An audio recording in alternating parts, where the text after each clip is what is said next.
Hello बच्चों, नमस्कार, good morning. क्या हाल चाल है? तो यार अभी जेईई मेन का पेपर खत्म हो चुका है और अप्रैल का भी यार बच्चे तैयारी करना शुरू कर देंगे। बहुत जल्दी यार आपके रजिस्ट्रेशन भी शुरू हो जाएंगे अप्रैल अटेम्प्ट के लिए। मोस्ट प्रोबेबली आज आ जाना चाहिए अगर अभी तक नहीं आया है तो, है ना। एक बार चेक कर लेना जेईई मेन की वेबसाइट को, क्योंकि अभी जब मैं रिकॉर्ड कर रहा हूं तब तक तो नहीं आया है। हो सकता है कि जब तक आपको ये वीडियो पहुंचे तब तक हो सकता है आ जाए। तो यार मैं थोड़ा फॉल्टी नहीं रहूंगा इस केस में, क्योंकि आप वेबसाइट पर बने रहिएगा, पहली चीज़ तो। दूसरी चीज़ यार, एक बच्चों के मन में ना लगातार डाउट रहता है कि यार ये परसेंटाइल कैलकुलेट कैसे करते हैं। Percentage is a different thing. Percentage अलग है, परसेंटाइल अलग है। और परसेंटाइल अगर हमें निकालना आ गया, हमारी रैंक उसी हिसाब से कैलकुलेट होती है। तो आज मैं आपको फुल डिटेल बताने वाला हूं how percentile and rank is calculated in JEE main. Yes, तो कुर्सी की पेटी बांध लो। इस वीडियो को बहुत लंबा नहीं खींचूंगा ताकि बोर ना हो जाऊं। मुश्किल से मुश्किल 8-10 मिनट में इसको खत्म कर देंगे। चलिए, पहले तो मैं आपको नॉर्मल परसेंटेज बताता हूं। देखिए, अब तक हम बचपन में परसेंटेज कैसे निकालते थे। परसेंटेज मुझे निकालनी थी, जैसे सपोज करो कि किसी सब्जेक्ट में 100 नंबर का पेपर है, किसी सब्जेक्ट का 100 नंबर का पेपर है और मेरे 73 नंबर आए, तो आप कितना बोलोगे कि यार उसके तो 73% मार्क्स आए। ये परसेंट मार्क्स हैं, ये परसेंटाइल नहीं है ना। अब बहुत सारे बच्चे ना परसेंटाइल को परसेंटेज समझ लेते हैं। ये सबसे बड़ा ड्रॉबैक है। जैसे जेईई मेन का पेपर की अगर हम बात करें तो जेईई मेन का पेपर होता है 300 नंबर का। तो जेईई मेन का जो पेपर होता है वो होता है 300 नंबर का। और कोई बच्चा घर पे मार्क्स जोड़ चुका है। सपोज किसी बच्चे के 150 मार्क्स आ रहे हैं, किसी बच्चे के 150 मार्क्स आ रहे हैं, घर पे जोड़ लिए उसने। तो वो बच्चा मुझे आके बोलता है कि सर मेरे तो 50 परसेंटाइल आ रहे हैं। ये परसेंटाइल नहीं है। क्या सर 150 में से आधे नंबर ही तो आए हैं? ये परसेंटेज है। 50 जो है वो परसेंटेज है, परसेंटाइल नहीं है। परसेंटाइल तो कैलकुलेट ही नहीं होता ऐसे। तो बहुत सारा बच्चा निराश हो जाता है कि सर 150 नंबर आए हैं, मेरे तो 50 परसेंटाइल आया है, मुझे तो कुछ भी नहीं मिलेगा। नहीं नहीं नहीं नहीं, ये 150 पे 96-97 परसेंटाइल आ सकती है। परसेंटाइल का अलग गेम है। तो आज मैं वही बताऊंगा कि ये परसेंटेज समझ में आया। तो जो हम बचपन में पढ़ते थे वो परसेंटेज ये है। जेईई मेन में आपने मार्क्स जोड़े और आपके 300 में से 150 आ रहे हैं, तो आप ऐसे मत बोलना कि मेरे 50 परसेंटाइल। ये परसेंटाइल है ही नहीं, ये तो परसेंटेज निकाल दिया आपने। तो परसेंटाइल कैलकुलेट कैसे होता है मैं वो बताऊंगा। तो मेरे पास डिटेल्ड वीडियो है, सुनिए। सबसे पहले तो क्या परसेंटाइल हमेशा शिफ्ट वाइज आती है। आपकी जनवरी अटेम्प्ट की बात करें 10 शिफ्ट थी। एक मोटा मोटी तौर पर मान लीजिए 13 लाख बच्चों ने पेपर दिया। ध्यान से सुनना। तो हर एक शिफ्ट में 10 से भाग दे दो, तो हर एक शिफ्ट में मोटा मोटी 1,30,000 बच्चा बैठेगा। भाई गणित तो यही कहती है ना, सुनना गणित के बच्चों। 13 लाख बच्चों ने एग्जाम दिया, 10 शिफ्ट थी, हर एक शिफ्ट में 1,30,000 बच्चा बैठा। तो आपका जो कंपटीशन था वो 1,30,000 बच्चों से ही है। बाकी के बचे 11,70,000 बच्चों से आपका कोई लेना देना नहीं है। सर क्या बात कर रहे हो? हाँ, क्योंकि आपकी शिफ्ट में कौन से बच्चे बैठे उसके बेसिस पे परसेंटाइल निकलती है। आपकी शिफ्ट का पेपर कैसा था। उदाहरण के तौर पर मान लीजिए शिफ्ट वाइज निकलती है। मान लीजिए किसी एक शिफ्ट में 1.5 लाख बच्चा बैठा, किसी एक शिफ्ट में, दूसरी शिफ्ट में 1,30,000 बच्चा बैठा। तो इस शिफ्ट में जो परसेंटाइल कैलकुलेट होगी वो 1.5 लाख बच्चों के हिसाब से होगी, और इस शिफ्ट में जो परसेंटाइल कैलकुलेट करेंगे वो 1,30,000 के बच्चों के हिसाब से। हालांकि जेईई मेन कोशिश करता है कि सारी शिफ्ट में इक्वल बच्चे डिस्ट्रीब्यूट हो। वो 10 का भाग लगा देते हैं। अगर 10 शिफ्ट है तो किसी दिन 12 शिफ्ट होंगी तो 12 का भाग लगा देंगे। ये बहुत आसान है गणित करना। क्लियर है? तो अभी के तौर पर, ये तो एक उदाहरण के तौर पर, एग्जाम्पल के तौर पर समझाया, परंतु हम मान के चलते हैं कि 13 लाख बच्चा है तो हर शिफ्ट में 1,30,000 बच्चे के हिसाब से बैठा होगा। पर अब यूनिक बच्चा कितना बैठेगा? जेईई मेन के अंदर जनवरी और अप्रैल अटेम्प्ट में मिलाकर जो यूनिक बच्चा है, जो यूनिक रजिस्ट्रेशन नंबर है, वो करीब करीब 16 लाख बच्चा बैठेगा। तो हर एक शिफ्ट में 1,60,000 बच्चा बैठेगा।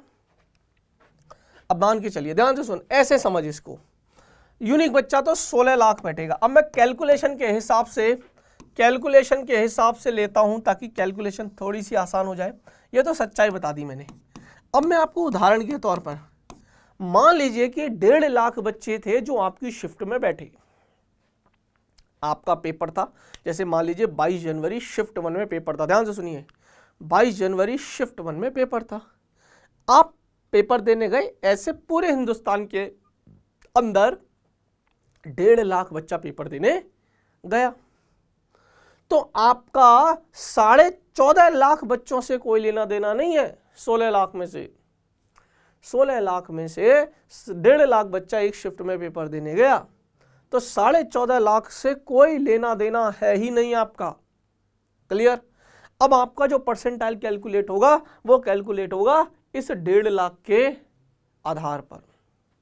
और जो परसेंटाइल कैलकुलेट करते हैं, एक बात और बता दूं बेटा, ये किस्मत का भी खेल होता है कि यार आपकी शिफ्ट में जो पेपर आया वो लेवल कैसा था, उस पर तो डिपेंड करता ही है, परंतु उस शिफ्ट में कितने इंटेलिजेंट बच्चे बैठे। अगर एवरेज इंटेलिजेंसी ज्यादा है ना, तो यार आपका नुकसान है। अगर सारे बुद्धू बच्चे बैठ गए और उसमें से आप थोड़े चतुर हो, भले ही आपकी तैयारी थोड़ी कम है, पर आप जिस शिफ्ट में बैठे उसमें सारे ही बुद्धू बच्चे बैठ गए और आप हल्के से चतुर हो, आपकी भले ही पढ़ाई बिल्कुल एनसीईआरटी लेवल की है, सारे बच्चे 100 नंबर ही ला पा रहे हैं और तू 120 नंबर ले आया, तो तेरी 100% आ जाएगी, क्योंकि तू सबसे टॉप कर गया। समझ, इस चीज को समझ। हालांकि ऐसा चांस होना कम है कि एक ही शिफ्ट में सारे बुद्धू बच्चे चले जाएं, एक ही शिफ्ट में सारे इंटेलिजेंट, क्योंकि वो तो रैंडम पिक होता है, रैंडम रजिस्ट्रेशन नंबर है ना, तो इक्वली डिस्ट्रीब्यूशन होता है ऑलमोस्ट, लेकिन कहीं ना कहीं। तो आप मान के चलिए, अगर कभी किसी को दुआ करनी है ना, तो ये दुआ करना कि मेरी शिफ्ट में सारे बेवकूफ बच्चे बैठे। ये मत पढ़ जाना कभी दुआ कि यार मेरी शिफ्ट में सारे इंटेलिजेंट बच्चे बैठे, फिर तो तेरे को और कंपटीशन टफ हो जाएगा। क्लियर है? हालांकि ऑलमोस्ट सेम साइड रहता है। तो 14.5 लाख से कोई मतलब नहीं, पहली चीज। अब 1.5 लाख बच्चे बैठे, मान लीजिए कि 1.5 लाख का मतलब है कि अब हर 1500 बच्चा 1% खा जाएगा। यानी कि अगर अब 1.5 लाख बच्चे, ध्यान से सुनना, मान ले कि 200 नंबर, 300 में से 200 नंबर पर 99% आई किसी बच्चे की, तो इसका मतलब है कि इस बच्चे से जिसके 200 नंबर है, जिसके 99% है 1.5 लाख में से, उसी शिफ्ट में 14.5 लाख से कोई मतलब नहीं, तो 1500 बच्चे आप ऊपर हैं। अब 1.5 लाख तो बैठे थे, इसकी 99 आई, इसका मतलब है 1% कम आई, 1% बच्चा ऊपर है इससे, यानी कि इसकी रैंक 1501 होगी। अरे यार, इसकी रैंक 1501 होगी, समझ गए? तो 1% बच्चा आपसे आगे है। किसी बच्चे की 98% आई, तो इसकी रैंक मान लीजिए 175 पाई, तो इसकी रैंक 3001 होगी। अरे यार, हाँ या ना? तो परसेंटाइल कैलकुलेट कैसे होता है, उसका फॉर्मूला मेरे को निकल के आया है। परसेंटाइल कि कितने बच्चे बैठे आपकी शिफ्ट में। आपकी शिफ्ट में 1.5 लाख बच्चा बैठा, 1.5 लाख बच्चा, और आपके ऊपर कितने स्टूडेंट हैं। अब सर ये तो पता कैसे चलेगा, यही पता करने के लिए तो नहीं, मार्क्स तो दिखते हैं ना, आपको नहीं दिखते, एंटी को तो दिखते हैं ना, कि 300 में से 260, 260, 260, 260, 250, 249, 248, 247, 246, 245, 244, ऐसे वो देखते हैं कि यार, वो देखते हैं कि इस बच्चे से 200 नंबर से ऊपर वाले बच्चे 1500 हैं, ऐसे समझ, 200 नंबर से ऊपर वाले बच्चे 1500 हैं, और जिस बच्चे के 200 नंबर हैं उसका वो 1501 नंबर पे आ रहा है, 1501 नंबर पे आ रहा है। तो आपसे ऊपर कितने बच्चे, आपकी तो 1501 पे है, अभी रैंक नहीं निकली, अभी आपको पता है कि 1501 है, आपका नंबर 1501वां है, क्योंकि आपके 200 नंबर है, और 200 नंबर से ऊपर लाने वाले 1500 बच्चे ऑलरेडी हैं। अब देना, तो उन्होंने 1500 डाला यहां पर, यार इस बच्चे से ऊपर 1500 बच्चे हैं, बैठे कितने थे टोटल 1.5 लाख, बटे कुल बच्चों का भाग दे दो 1.5 लाख का, तो निकल के आती है यहां से 99 परसेंटाइल। अब 99 परसेंटाइल इसको सॉल्व कर लेना, 99 आएगी। 99 का मतलब इस बच्चे की 99 परसेंटाइल है, इसका मतलब 1500 बच्चा उससे ऊपर है। तो ऐसे हर शिफ्ट में आपकी परसेंटाइल कैलकुलेट होगी। अब गेम समझो, ओवरऑल रिजल्ट कैसे आएगा। शिफ्ट आप परसेंटाइल कैलकुलेट हो गई, हर शिफ्ट में परसेंटाइल निकाल ली। अब आप अप्रैल अटेम्प्ट भी दोगे, अप्रैल अटेम्प्ट पे भी इसी प्रकार परसेंटाइल निकलेगी। फिर जनवरी और अप्रैल इन दोनों में से बेस्ट कौन सा है, आपने बेस्ट किस में परफॉर्म किया है। यहाँ मान लीजिए जनवरी में आपने 99 लाए और अप्रैल में आप 98 लाए, तो बेस्ट कौन सा है 99। तो 98 को भूल जाते हैं वो बोलते हैं इस बच्चे का 99 अच्छा है, बेस्ट है ना, तो 99 को ले लेंगे, कंसीडर करेंगे। तो अब ऐसे ही सारे बच्चों का बेस्ट रिजल्ट निकाल लेते हैं कि तेरी शिफ्ट में से निकाल लिया, तेरी शिफ्ट, ऐसे हर बच्चे का percentile best best best best निकाल देते हैं, निकल गया सबका। अब उसको घटते क्रम में जमाते हैं।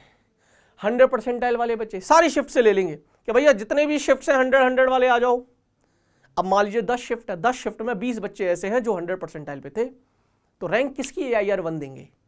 फिर उनके टाई ब्रेकर्स होते हैं, कैसे कि अच्छा कि तेरे 100 परसेंटाइल, तेरे भी 20 बच्चों के 100 परसेंटाइल है, पर तेरे अकेले के मैथ में सबसे ज़्यादा हैं, तो मैथ को प्रायोरिटी रखिए। तो मैथ में जिसके सबसे ज़्यादा होंगे उसकी रैंक 1 देंगे। फिर अच्छा मैथ में भी सेम, फिजिक्स में भी सेम, केमिस्ट्री में भी सेम, तो डेट ऑफ बर्थ से दे देंगे क्या भैया जो डेट ऑफ बर्थ में जो सबसे बड़ा है उसकी रैंक पहले दे देंगे। तेरी डेट ऑफ बर्थ छोटी है, यानी कि तू छोटा है, महीने 2 महीने 6 महीने साल भर, तो तेरी रैंक थोड़ी पीछे दे देंगे। हाँ, तो अगर तुम छोटा पैदा हो गए ना, छोटे इन द सेंस तुम्हारी उम्र कम है ना, तो ये भी तुम्हारी रैंक खा जाएगा, ये भी तुम्हारी रैंक खा जाएगा भाई, क्योंकि टाई ब्रेकर है। तो मान लीजिए 20 बच्चे ऐसे जिनके 100 परसेंटाइल है।